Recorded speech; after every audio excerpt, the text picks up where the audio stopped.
Nah, nih. Iman adalah hal yang abstrak dan sulit diukur. Seseorang bisa mengatakan dirinya beriman, tetapi perbuatan mengingkari yang dia katakan. Nah, ini termasuk orang-orang munafik. Dia mengaku, aku beriman, orang yang soleh. Tapi perbuatan dan kelakuannya tidak mencerminkan orang yang soleh. Dia berkata sering pergi ke masjid, tapi tiap hari kita temukan dia menggibah orang lain.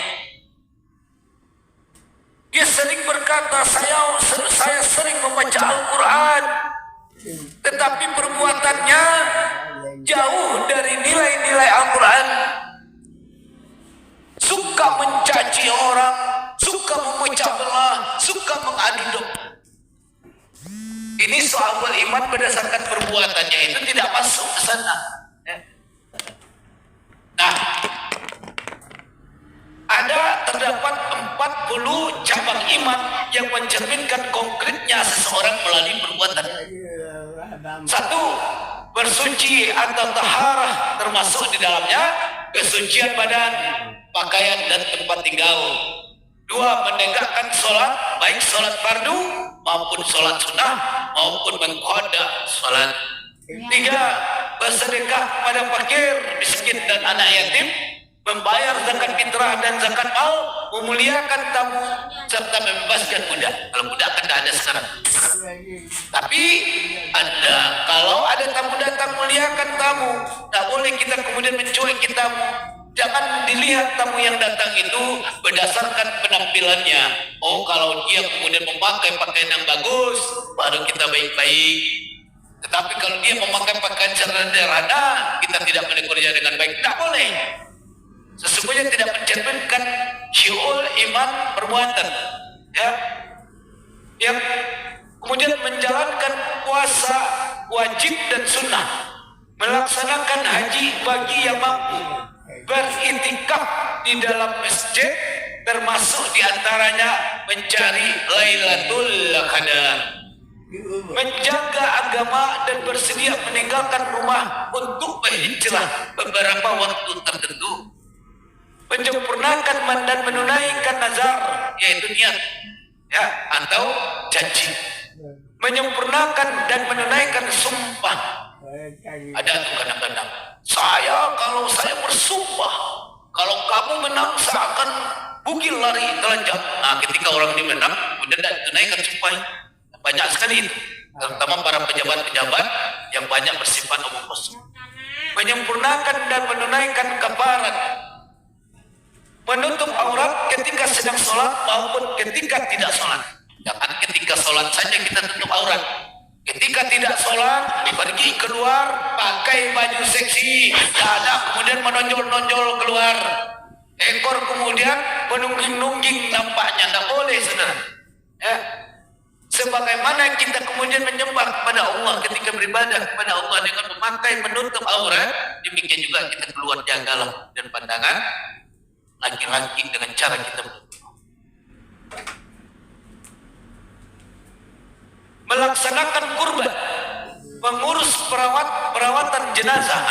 Mengurus perawatan jenazah. Jika ada kematian di tetangga kamu dan mereka miskin, ya, tidak punya uang untuk membeli kain kafan, tidak mampu menyelenggarakan mayat, maka kewajiban dari tetangga-tetangganya untuk melaksanakan, ya, mengurus perawatan jenazah. Jika kemudian disia-siakan, berdosa kiri kanan. Menunaikan dan membayar hutang. Nah, ini banyak kemudian kita berhutang tapi tidak dibayar, ya. Maka orang yang tidak membayar hutang, Allah katakan di dalam Al-Quranul Karim, ya, orang yang berhutang dan tidak membayarnya, maka dia tergantung antara langit dan bumi. Nah, dijelaskan di dalam ijma para ulama, dijelaskan di dalam hadis, barang siapa yang berhutang tidak mampu membayar hutangnya ketika telah ada hari penghakiman, maka hutang tadi harus dibayarkan dengan cara mengurangi pahalanya dan diberikan kepada si pemilik uang. Nah, bayangkan itu, saudara. Maka berutang hati-hati. Jika tidak sanggup membayar utang, ngomong kepada yang pemilik uang, wahai saudaraku, sekarang aku betul-betul tidak punya uang, hidupku seperti kayak ini. Tapi aku berjanji akan membayarnya. Doakan aku dan kemudian berikan aku kelapangan waktu untuk bisa membayar utang. Sebagai orang yang beriman melihat saudara kita kesusahan, namun juga kita kemudian, oh tidak bisa, kamu harus membayar. Tidak bisa juga kayak gitu. Ya, tujuan kita, niat kita memberikan utang itu kepada saudara muslim, saudara seiman, tentu dengan niat menolong. Ingat itu dulu, ya. Maka ketika Anda menolong orang lain, maka Allah janjikan, barang siapa yang melapangkan jalan orang lain, maka Allah akan melapangkan urusan. Nah itu dulu pegang, ya. Dengan uangnya dulu yang dituntut ketika orang nak meluruskan muamalah dan menghindari riba. Hindarkan riba. Jangan kemudian dibudidayakan riba tadi. Pinjam uang 800 bayar 1.200.000, tak boleh. Dengan mengatakan tak apa-apa. Ya tak apa-apa gimana? Perintah Allah melarangkan itu. Ya.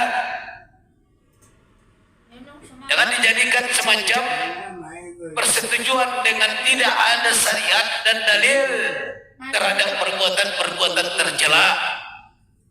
Menjadi saksi yang adil dan tidak menutupi kebenaran. Maka saksi itu yang dihadirkan itu bukan untuk meringankan kita, tetapi menceritakan kejadian yang benar sehingga keadilan itu bisa tercapai. Jangan kemudian saksi diperintahkan untuk bersaksi meringankan kita dan mereka disuruh berbohong, tak boleh. Ya. Yang hak adalah hak, yang batil adalah batil. Menikah untuk menghindarkan diri dari perbuatan keji dan haram. Maka menikah itu dianjurkan, ya, sunnah. Ya. Jangan kemudian karena kamu tidak mau menikah, kamu sukanya jajan keluar. Karena kamu tidak mau menikah, kamu kerja sendiri, tidak boleh. Ya. Maka menikahlah dalam rangka beribadah kepada Allah. Menunaikan hak keluarga, sanak kerabat, dan hamba. Jadi ada hak keluarga di sana, ada hak sanak kerabat, ada hamba. Jangan kemudian begini saudara, ya. Jika kita adalah keluarga yang mapan ekonominya, maka yang paling terbaik adalah menolong keluarga terdekat terlebih dahulu yang susah-susah. Tapi kan kebanyakan karena ingin dipandang oleh orang, maka didahulukan yang jauh-jauh, sementara yang dekat terabaikan. Ini kan banyak kayak gitu. Mendatang orang yang jauh-jauh tuh, disorot sama kamera, dimasukin ke TikTok bahwa dia menyumbang, sementara keluarga terdekatnya yang gigit jari karena hidup dalam kemiskinan. Tidak boleh. Kau orang terdekat dulu yang diaman. Berbakti dan menunaikan hak orang tua. Ingat nih, berbakti dan menunaikan hak orang tua.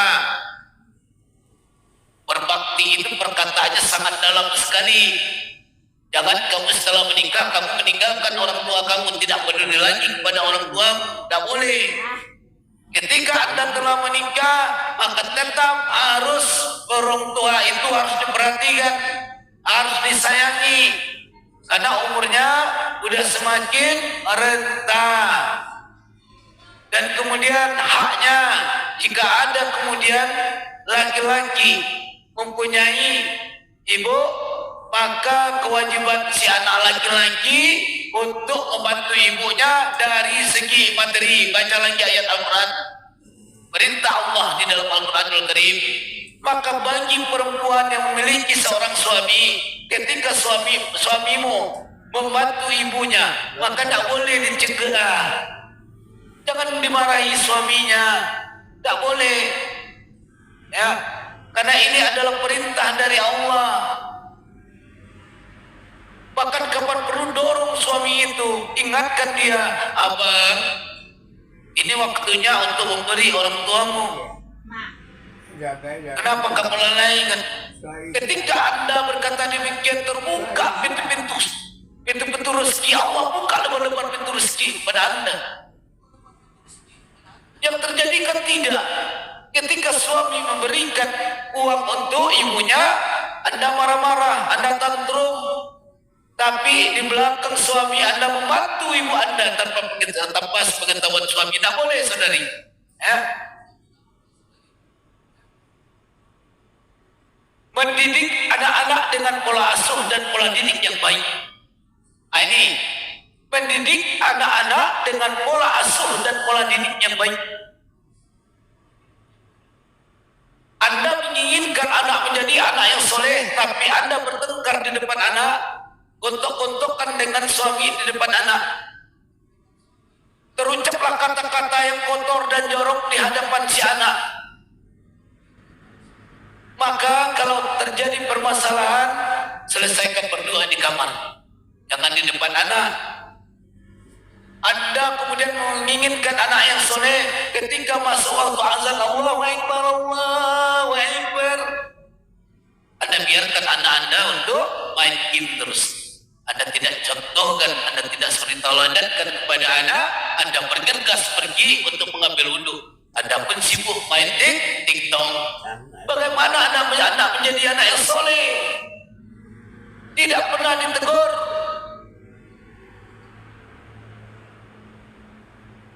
Maka kalau menginginkan anak yang soleh, anak yang berbakti bagi bangsa dan negara, anak yang patuh pada orang tua dan agama, berikan suri tauladan pada anak.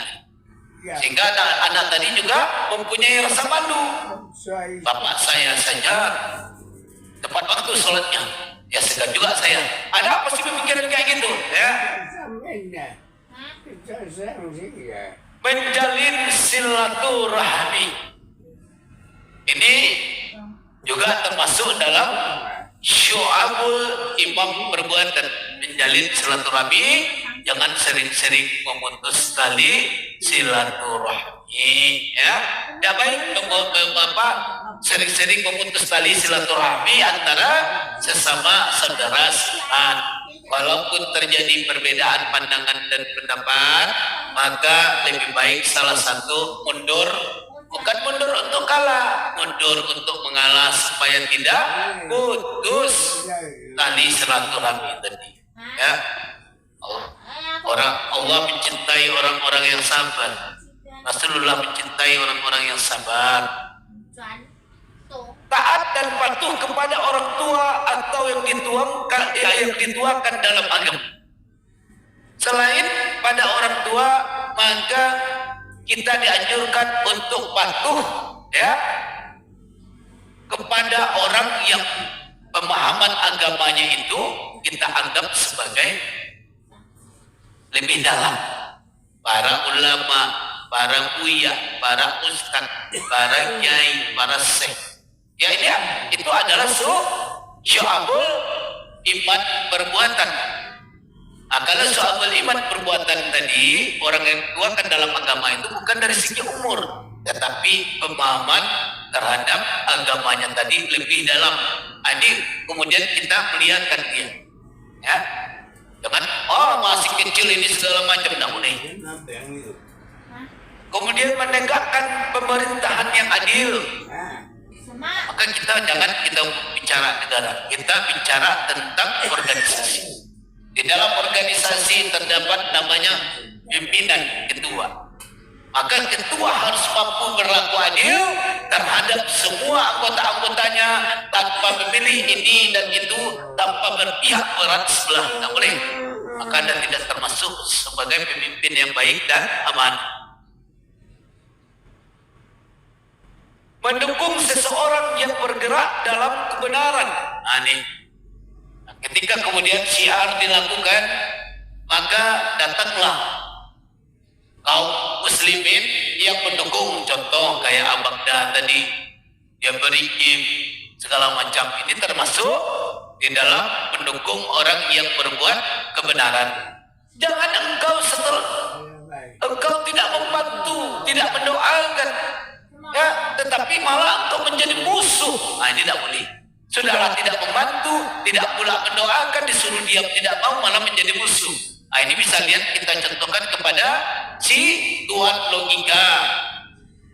Jangankan untuk ikut syiar, jangankan untuk berdoa supaya pendakwah kita dilindungi oleh Allah, malah dia kemudian berkolaborasi dengan salimis.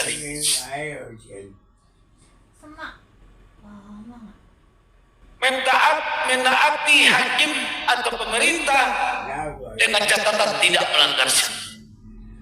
Maka dijelaskan perbuatan tadi adalah kita harus patuh dengan undang-undang yang telah dibuat oleh pemerintah, karena undang-undang itu adalah hasil dari kesepakatan bersama.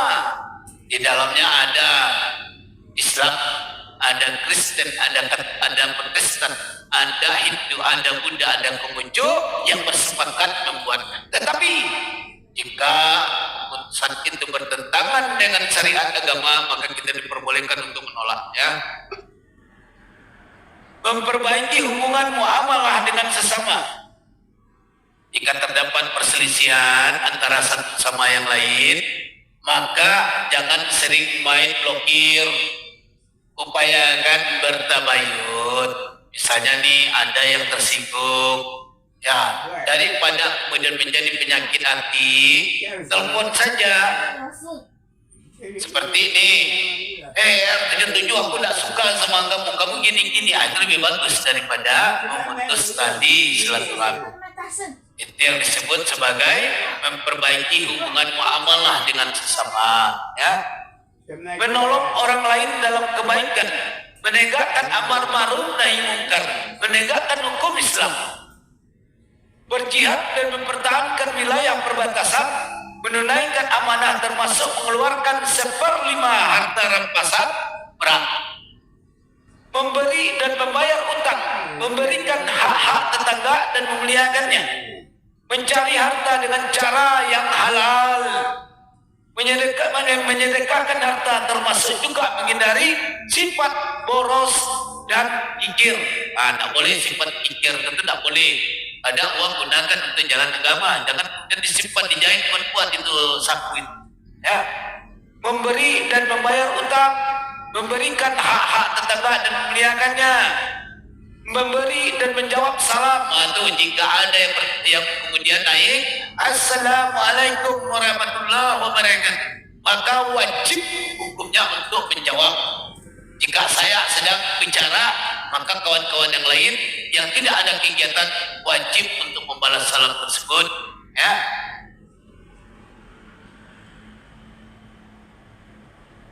Mendoakan orang yang bersin. Nah, ini ada orang yang bersin, jazakumullah, kan kita doakan jazakum. Menghindari perbuatan yang merugikan dan menyusahkan orang lain. Menghindari permainan atau senda gurau. Ini ingat nih. Menghindari permainan atau senda gurau. Kita kan selalu berkata-kata ketika diingatkan, iya Buya, kami lagi bersenda gurau saja. Apakah dengan ayat-ayat Allah engkau bersenda gurau? Apakah dengan agama engkau bersenda gurau? Apakah dengan Nabi dan Rasulnya engkau bersenda gurau? Tidak usah kamu minta maaf karena kamu kafir setelah beriman. Ini Al-Quran mengatakan surah At-Taubah. Maka dalam bidang syariat, yaitu ketuhanan dan keimanan, tidak boleh bersenda gurau, diharamkan bersenda gurau. Menyingkirkan benda-benda yang mengganggu di jalan. Ketika kita sedang jalan, ada pecahan kaca, ya, daripada orang terluka, singkirkan dan buang di tempat yang semestinya. Maka kemudian Allah memerintahkan malaikat, hai malaikat, aku sungguh terharu dengan perbuatan hamba, berikan dia. Maka banyak sekali, ya. Itulah 77 syu'abul imam atau cabang iman, ya, yang kemudian menjadi sandaran perbuatan kita dalam melangkah dan harus diimplementasikan dalam kehidupan sehari-hari sehingga kita tidak tersesat dan tidak menyimpang, tetap berada dalam koridor-koridor syariat sehingga diberkati oleh Allah dan Allah beri rahmat kepada kita semua. Insya Allah. Sahabat-sahabatku rahimakumullah, ya. Demikianlah kemudian pembahasan tentang rukun Islam dan rukun iman. Semoga kita semua termasuk saya dan teman-teman yang ada di bawah serta penonton yang ada di TikTok, di FB, Instagram, Twitter dan lain-lain dapat mendapatkan edukasi baik untuk dijadikan sebagai hikmah atau pembelajaran. Saya sudahi dengan wabillahi taufiq walhidayah. Wassalamualaikum warahmatullahi wabarakatuh. Waalaikumsalam warahmatullahi wabarakatuh.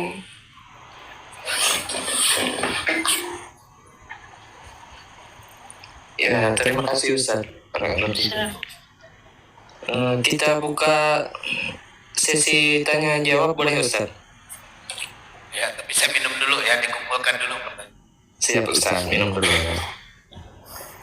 Ya, untuk kawan-kawan yang mau bertanya tentang Islam, silahkan bertanya kepada Ustaz kita.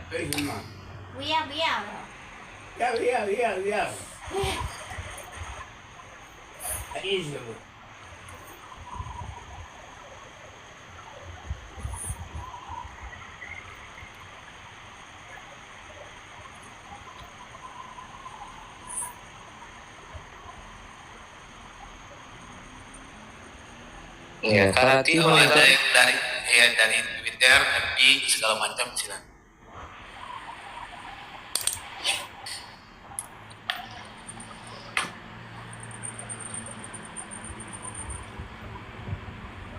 Oke. Anissa 172. Bisa 172. Ya, Ustaz.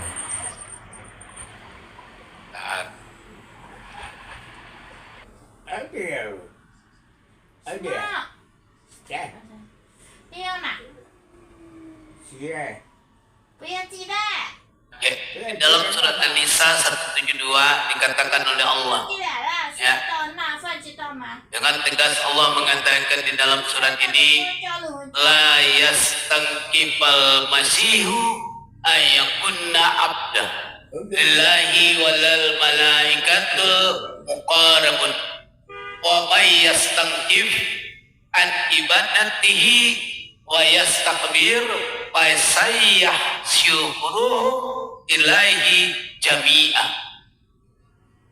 Al-Masih tidak akan pernah enggan menjadi hamba Allah, dan begitu pula para malaikat yang dekat kepada Allah. Siapa yang enggan menyembahnya dan menyombongkan diri, maka Allah mengumpulkan mereka semua kepada-Nya. An-Nisa 172, Allah berkata dengan tegas kepada umat Nabi Muhammad bahwa Isa yang disebut sebagai Al-Masih, bahkan malaikat-malaikat yang selalu beribadah kepada Allah dan tunduk kepada Allah, tidak pernah enggan untuk menyembah Allah, tidak pernah menyombongkan dirinya kepada Allah. Siapa mereka sehingga mereka sombong kepada Allah, sementara mereka adalah ciptaan dari Allah itu sendiri? Siapa mereka yang enggan kepada Allah, sementara yang memberikan rezeki itu adalah Allah sendiri? Engkau Al-Masih, engkau Nabi, engkau Rasul. Ketika Allah kemudian memerintahkan engkau harus tunduk kepada Allah. Satu pun tidak boleh ingkar kepada Allah. Barang siapa yang ingkar kepada Allah, Allah kemudian mengumpulkan mereka dan menghukum mereka. Jadi pahami, siapapun dia, mau Al-Masih, mau Isa, siapapun, ketika Allah mengatakan sembah aku, maka dia harus menyembah Allah.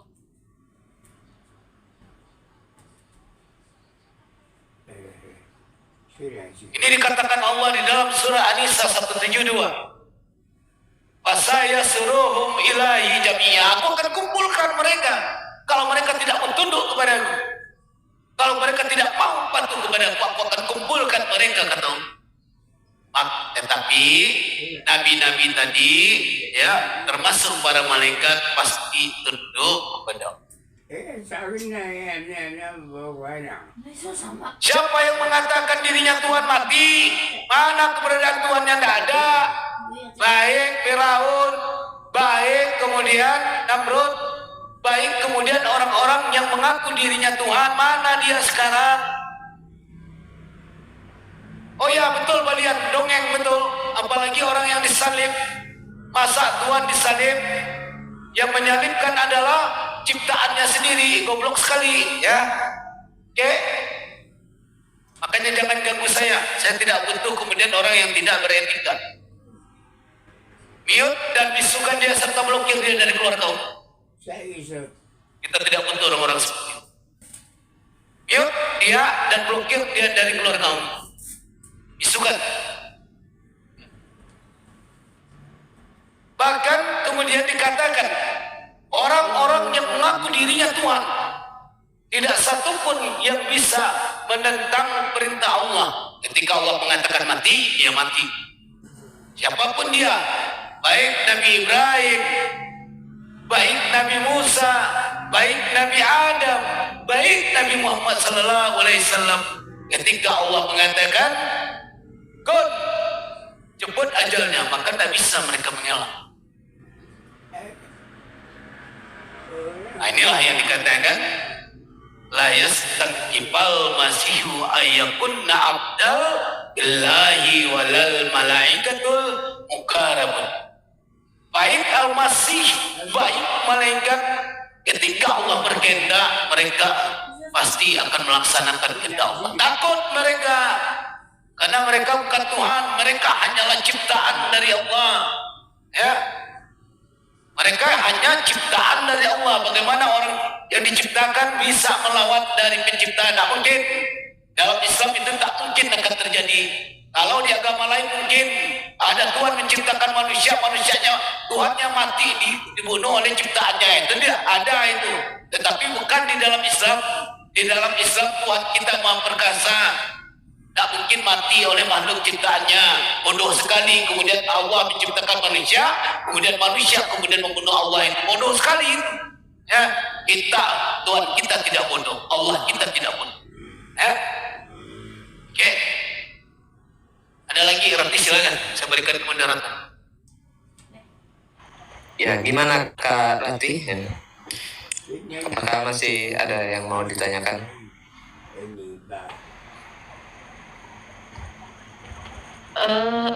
Ustadz, saya mau bertanya boleh nih? Silakan.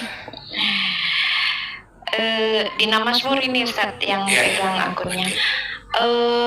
Masalah zakat gitu Ustadz tadi. Zakat itu kalau misalnya nih kita punya uang gitu ya di bank, nah itu ada ketentuannya berapa gitu Ustadz, terus nisabnya sampai berapa lama, 1 tahun atau berapa gitu harus mengeluarkan zakatnya itu Ustadz. Oke. Pertanyaannya bagus sekali. Bagaimana kalau ada uang di bank? Maka Diana, kalau kita punya uang, jangan simpan di bank, karena bank itu kan memberi, apalagi deposito, karena deposito itu kan bicara tentang uang tidur yang diletakkan di bank dan kita diberi kompensasi yaitu bunga. Nah, sementara kita tahu bahwa bunga itu termasuk adalah perbuatan yang riba. Tetapi baiklah, kita akan jelaskan ya. Uang yang disimpan entah di bawah tempat tidur atau di bank alias tidak diputar untuk modal usaha, tetap wajib dikeluarkan zakatnya jika telah mencapai nisab atau jumlah tertentu, sehingga wajib zakat senilai harga 85 gram emas murni. Nah, ini nih ya, dipahami. Misalnya nih uangnya hanya 100 juta di bank ya, 100 juta disimpan selama 1 tahun dan nilai nisab emas saat ini adalah 82 juta, maka tabungan Anda wajib dizakati. Zakat yang harus dikeluarkan adalah 2,5% dari sisa 100 juta setelah dikurangi 82 juta. Maka oh, berarti yang dijakati sisa dari nisabnya ya. Ya, nisab. Nah, misalnya nih, uang ada 100 juta. Oke, pamit dulu. Uang ada 100 juta. Harga emas pada saat itu 80 juta. Sisa kalau kemudian kita beli emas itu, sisa uang kita adalah 20 juta. Maka 20 juta itu dikeluarkan zakatnya 2,5%. Oke. Iya, paham Ustaz. Terus ada lagi nih Ustaz. Misalnya nih kita udah mengumpulkan uang begitu ya Ustaz. Nah, uang tersebut sudah kita keluarkan zakatnya. Terus kita membeli rumah. Nah, apakah rumah ini juga harus kita zakati atau tidak Ustadz? Karena uang yang kita belikan itu udah dijakati sebelumnya gitu Ustadz. Ya. Rumah dibeli dalam keadaan tunai atau kredit? Tunai Ustadz. Nah, kalau tunai dari setahun setelah rumah dibeli harus dikeluarkan zakatnya 2,5%. Itu zakat harta itu harus dibayarkan ditunaikan. Oh berarti setelah uang tadi udah dijakatin, terus kita belikan rumah, setelah setahun rumahnya pun harus dikeluarkan zakatnya. Tetap dikeluarkan zakat hartanya ya Ustaz berarti ya. Mobil dikeluarkan zakatnya, motor dikeluarkan zakatnya kecuali dalam dia masih kredit. Nah, maka hitungan kreditnya itu gini, berapa kredit yang telah dibayarkan. Misalnya kita punya mobil itu harganya 80 juta, kreditnya 20 kali. Nah, yang telah kita bayarkan kredit dalam 1 tahun itu adalah 10 kali. 10 kali dihitung dari nilai kredit. Berapa nilai kredit? 10 kali. Angsurannya taruhlah 10 juta. 5 juta. 5 kali 10 berarti adalah 50 juta. Nah, tunaikanlah zakatnya 2,5%. Tak bisa meleset itu, ya. Tak bisa meleset.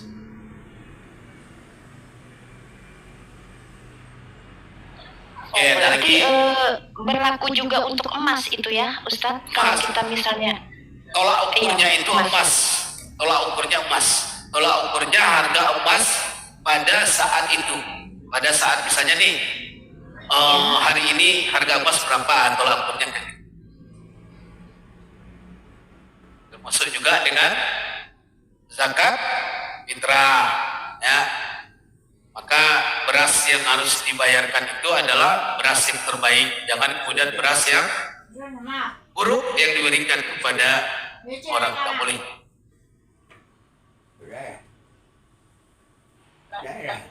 Baik, ada pertanyaan lagi nih Ustadz. Gini kan Ustadz ya, kalau puasa itu kan wajib ya, tapi kalau misalnya orang tersebut uzur gitu ya, udah sangat tua sekali dan tidak bisa lagi melakukan puasa gitu Ustadz. Nah itu kan kalau kita ini kan wajib membayar fidyah gitu ya Ustadz ya. Nah cuman orang tersebut orang tidak mampu Ustadz. Artinya buat makan sehari-hari saja hampir tidak ada begitu ya. Nah sementara beliau ini tidak melaksanakan puasa tadi di Ramadan. Nah itu gimana Ustadz untuk membayar fidyahnya tersebut? Jadi ada satu kasus, ada seorang yang berumur 80 tahun dan kuat berpuasa lagi. Sementara di satu sisi dia harus mengganti puasa itu. Menurut ulama Hanafiyah, fidyah yang harus dikeluarkan oleh seseorang ketika memiliki hutang puasa adalah sebesar 2 mud atau setara dengan 1,5 kilo beras. Nah, bagaimana jika mereka tidak mampu? Ya. Nah, ini kajiannya ini agak gimana ya? Maka kalau dia tidak mampu, si orang tua tadi wajib anak yang akan membayarkan fidyah dari orang tua. Nah ini, jadi tidak ada alasan tidak mengganti. Ya. Jika orang tua tadi tidak mampu membayar fidyah, maka anaknya yang akan menggantikan membayar fidyah dari orang tua. Oke, paham sampai di sini?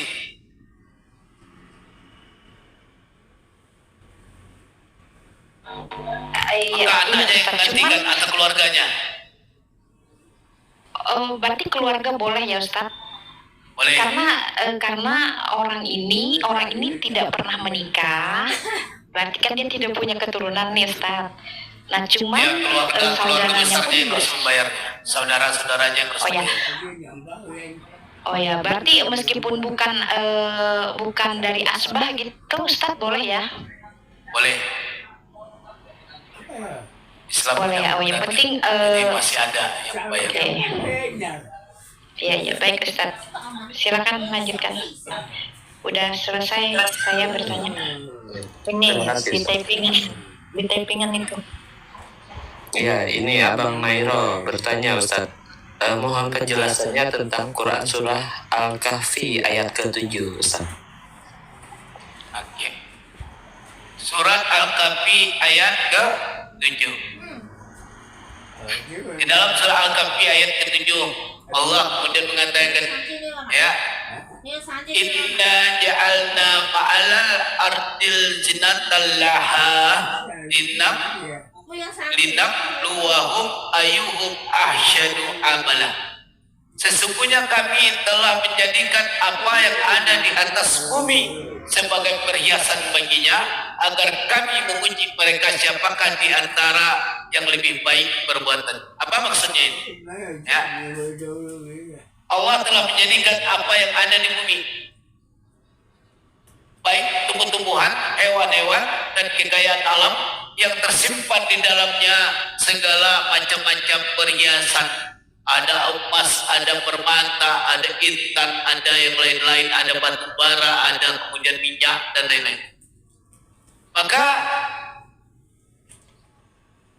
ketika diambil oleh manusia, maka dilihat diperuntukkan kepada siapa. Apakah peruntukan itu dalam rangka beribadah kepada Allah, yaitu untuk umat atau untuk memperkaya diri sendiri. Nah, ini yang disebut sebagai bahwa siapakah di antaranya yang lebih baik perbuatannya, merujuk kepada manusianya. Ya.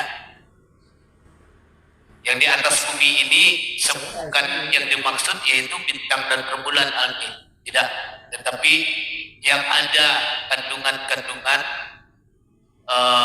seperti hutan, kemudian perhiasan-perhiasan, binatang-binatang, dan kemudian berbagai jenis ikan di lautan maupun barang-barang tambang. Nah, inilah, maka akan kami lihat siapa yang kemudian perbuatannya lebih baik dalam mengelola seluruh kekayaan yang ada yang telah Allah berikan.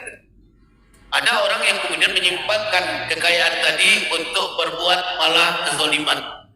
Mereka memperkaya diri sendiri, menciptakan kemudian alat-alat persenjataan dari hasil tambang untuk membinasakan manusia.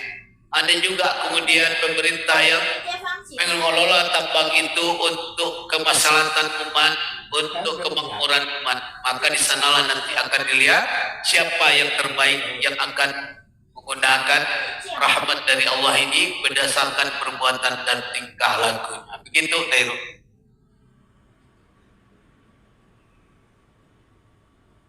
Iya.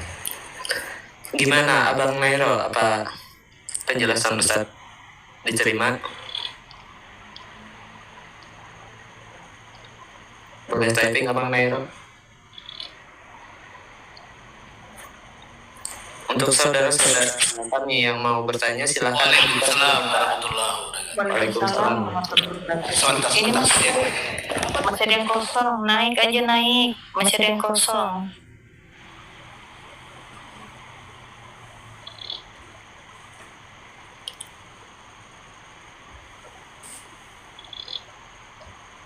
Abang Dede ngurus pasien tadi tuh. Sus, taksan. Bisa sama. Kuana sana. Selamat malam Abang Wito. Boleh bertanya muslim atau non muslim? Muslim. Assalamualaikum warahmatullahi wabarakatuh, Abang Mitra. Waalaikumsalam warahmatullahi wabarakatuh, Bang. Gimana Abang itu? Apakah ada yang mau ditanyakan tentang Islam? Kalau kita mantau aja dulu, Bang. Siap-siap Bang. Ya.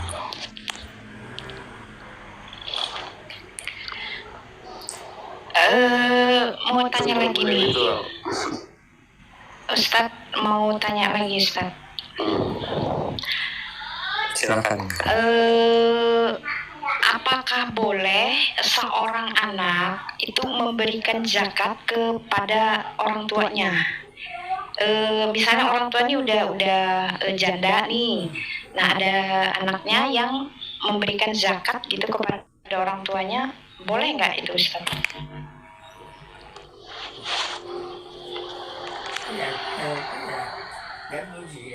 你觉得不要进来啊？帅到很麻烦。专弄我找不少。 Gimana? RR7 monitor? Ustaznya belum monitor loh. Tadi kan izin nggak sih kayaknya? 这不要啊， Ya, kita tampung dulu ya. 水到很麻烦，知道吗？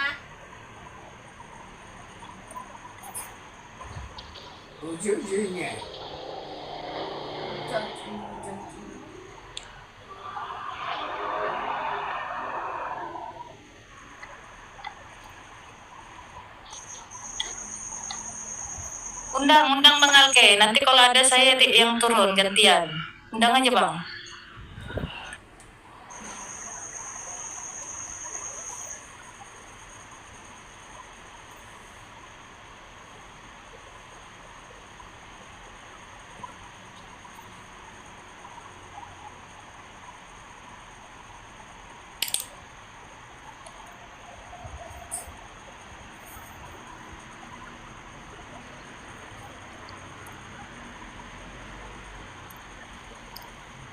Ustadz RR7 apakah sudah monitor Ustadz?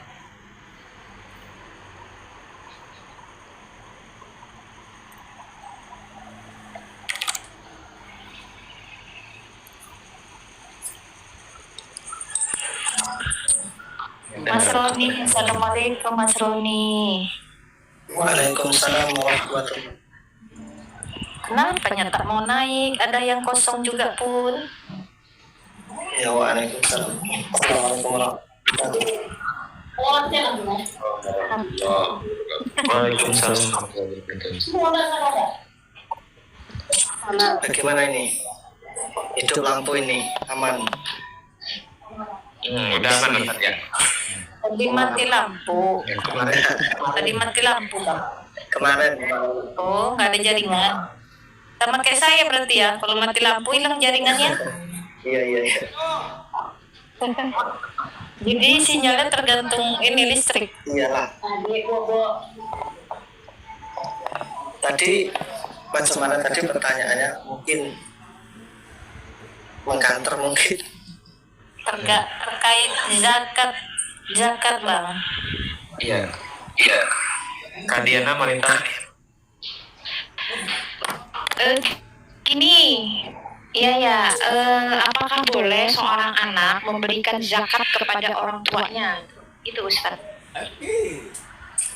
Iya, hartanya sudah diwariskan anaknya apa belum? Ya, Sudah Ustaz. Sudah. Ya, kewajiban Iya, ada di anak. Kewajiban ada di anak. Si pemilik harta. Gimana Ustaz? Kewajiban ada di anaknya sepemilik harta tadi. Oke, berarti boleh memberikan zakat kepada orang tua gitu?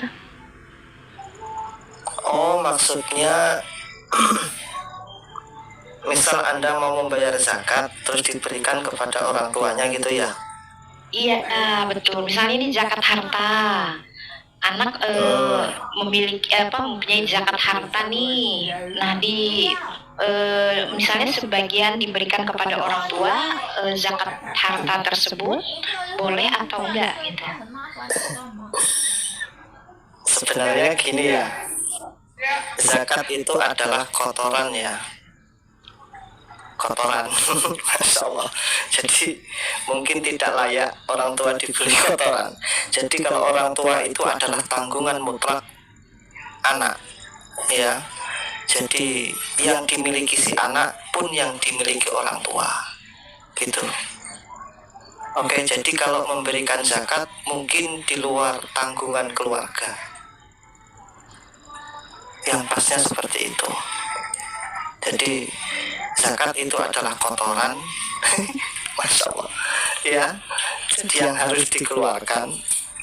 Jadi jangan diberikan kepada orang tua, berikanlah yang lain. Berarti sebaiknya mungkin tidak diberikan kepada orang tua, mungkin gitu ya? Waalaikumsalam.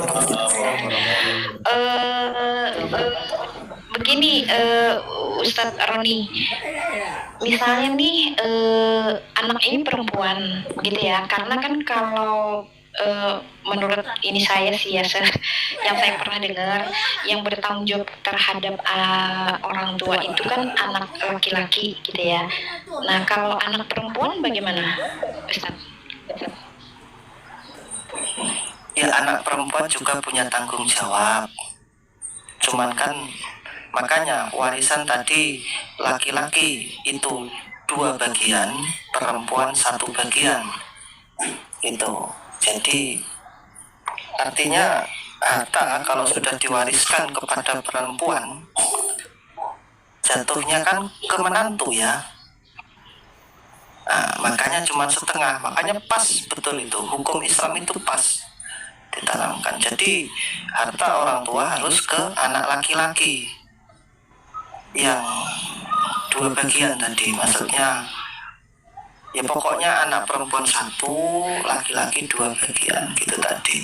Ya anak perempuan masih punya tanggung jawab untuk mengurusi orang tuanya. Namun Oke, sorry, saya minta maaf tadi ada tamu. monggo dilanjut Bu ya. Udah selesai kok. Silakan. Kalau ada masih ada lagi kira-kira saudaraku pertanyaan? Apabila terima kasih apa aja sempat. Ya. Terima kasih ya, Bapak. Tadi saya sudah bertanya, tapi karena tadi Ustadz RR lagi ada tamu, Ustadz Roni tadi ada menjelaskan. Alhamdulillah ada Roni nih. Oh, coba besarkan Roni, saya apa saja dulu biar saya dipicil. Ini Roni juga jadi sebagai narasumber seperti ke depan. Suul adab. Ada apa-apa jadi kok silakan. Iya. Kalau begitu pertanyaan sedikit membesar gini, Ustaz. Kan tadi mengenai keluarga kan, apakah boleh menerima zakat gitu kan? Terus gini Ustaz, boleh dijelaskan Ustaz siapa saja yang tidak boleh menerima zakat gitu? Kalau tidak boleh menerima tidak dijelaskan ya. Yang dijelaskan itu yang berhak menerima, artinya yang lain itu tidak berhak. Begitu. Jadi 10 asnaf tadi. Gitu. 8 asnaf tadi. Iya, 8. Itu yang berhak menerima. Gitu. Artinya selain daripada itu tidak berhak menerima. Apabila orang tua kita itu termasuk itu tanggung jawab kita, bukan tanggung jawab mana ya? Maksudnya itu kan kita kan membayar zakat itu jangan kita berikan kepada orang tua kita gitu loh. Itu tidak termasuk zakat. Artinya orang tua itu kalau orang tua kita miskin berarti kita yang miskin gitu aja. Itu kewajiban. Kewajiban. Mau bilang kewajiban aja kok susah banget aku. Iya. Masih tanggungan kita gitu loh. Orang tua itu masih tanggungan kita. Jadi tidak termasuk asnaf tadi. boleh dikatakan orang yang berada dalam tanggungan kita begitu Ustaz ya. Tanggungan kita. Ini lagi Ustadz, misalnya nih ya, kita seorang janda nih, tapi anak kita misalnya semua perempuan. Nah, kalau saya pernah tahu ya, artinya ketika seorang perempuan itu menjadi janda dan dia itu juga akan kembali ketika orang tuanya masih ada, dia akan kembali kepada orang tuanya. Tapi kalau memang orang tuanya sudah tidak ada, dia akan kembali kepada saudara laki-lakinya, asbahnya begitu. Jadi yang lebih kuat itu yang mana Ustadz? Apakah yang bertanggung jawab itu anak si janda tersebut ataukah saudara laki-lakinya? Gimana tuh Ustadz? Yang kewajibannya lebih tinggi gitu loh. Apakah anaknya atau saudara laki-lakinya? Ini ditinjau dari harta warisan atau ditinjau dari keluarga? Keluarga, asbah. Keluarga. Iya. Tadi janda, ya toh? Ya. Tapi anaknya semua perempuan. Ya, tapi dia punya saudara laki-laki gitu loh. Nah, yang berkewajiban untuk menanggung hidupnya si janda tersebut lebih besar mana, ke anak yang perempuan dia ataukah ke saudara laki-lakinya? Menampung hidupnya lah ya. Ya ke saudara laki-lakinya. Iya, benar. Ke saudara laki-laki berarti ya. Si janda tadi kan punya suami. Si janda tadi punya suami ya kan?